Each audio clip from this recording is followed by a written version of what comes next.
Good evening, class of 2010. Before I commence my speech, I would first like to thank my family, especially my aunt and uncle who came down from California, and my grandparents who flew from halfway around the world.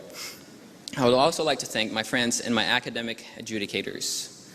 Without any of you, I would not be where I am today. Thank you, because without your help, I would not have been given this chance to represent the class with a lengthy speech comprised of highly personal anecdotes, a chance I now plan to take full advantage of. Now, I realize that some of you do not care for what I'm about to say, so I invited Nathan Turner up here to enhance this experience with some mood-setting music. Some mood-setting music.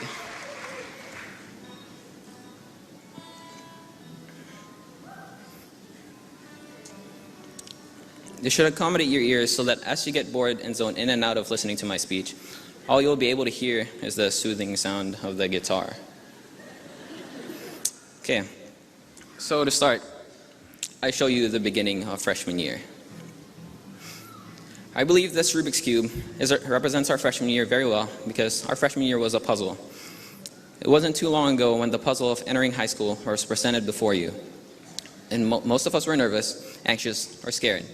And questions like, how am I going to fit in, filled our heads. And we became more concerned with what we wore and who we hung out with, and less concerned about who has more Pokemon cards. I don't know about that one. It was a puzzle because just like the Rubik's Cube, you can turn it around, you just can't turn it around in any unplanned direction. Otherwise, it's just going to get more mixed up. So, you have to start matching colors. You have to know what's going on where, who's dating who. And by the time freshman year is almost over, you've solved part of your Rubik's Cube. But you still have a long way to go. Now, sophomore year was kind of a blur. Hold on one second.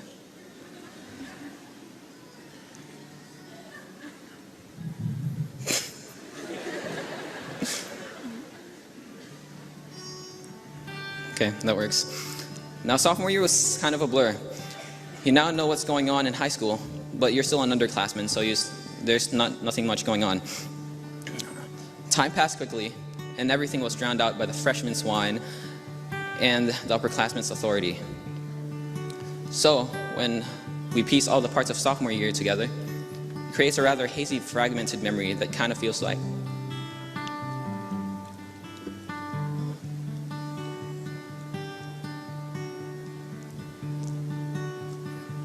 and then he just started crying all over the place, so I did what anyone else would do. Now, it's already late and my pants were still not dry, so I decided to get creative.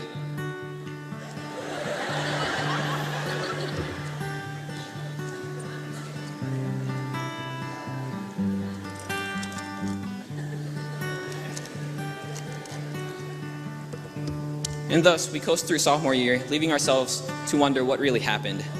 Yet we managed to solve more of the Rubik's Cube. And then junior year. You're finally an upperclassman, and you are now entitled to a lot more power to influence the school. You are becoming more of a leader than a follower, but you soon realize that it just gets much harder from here. More AP classes are available. The IB program begins. Coaches rely on you more. Underclassmen begin to look up to you, and you're finally allowed to go to prom. It's all fun until you begin to realize what the responsibility that's been given to you. And you have to be careful what you do because any wrong move can send you back to square one. Every move you make has to be just right so that the last year in high school will be simple.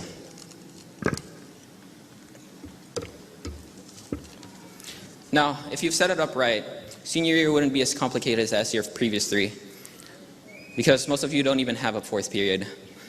But there is one important thing that you need to get out of the way before you leave, and I think I can best describe this through the words of Lance Jabber.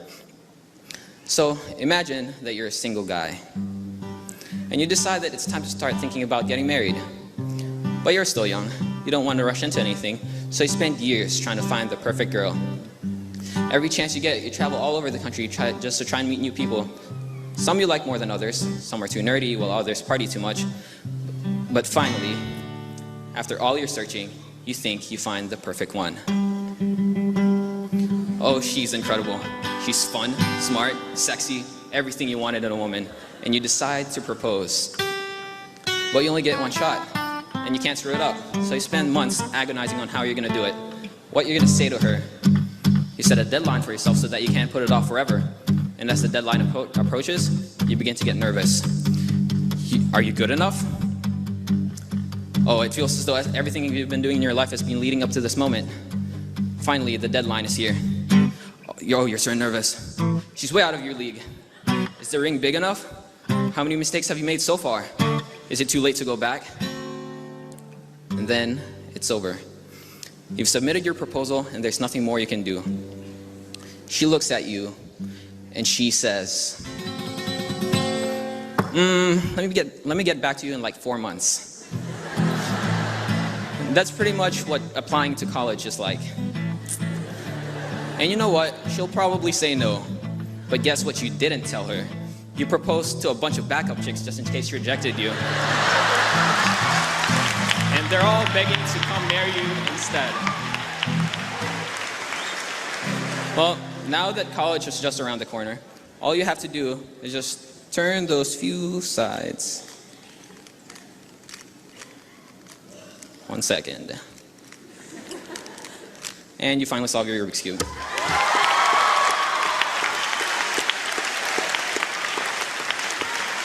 So now it's time to say goodbye to high school and say hello to college.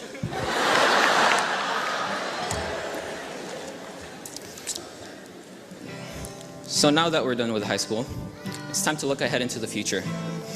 A few years from now, we're going to look back at these high school years and talk about our accomplishments and all the ridiculous things we've had to do.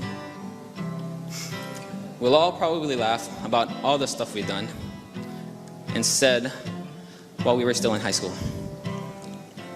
And then just remember, you gotta just remember. As we go on, we remember all the times we had together.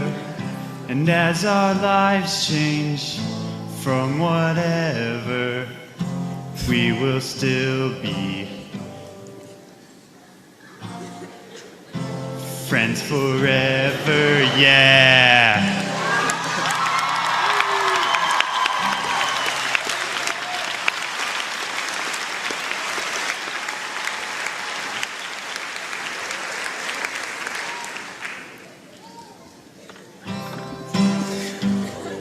The only thing left to say now is congratulations to the West Hall High School class of 2010 and to those who helped us get here.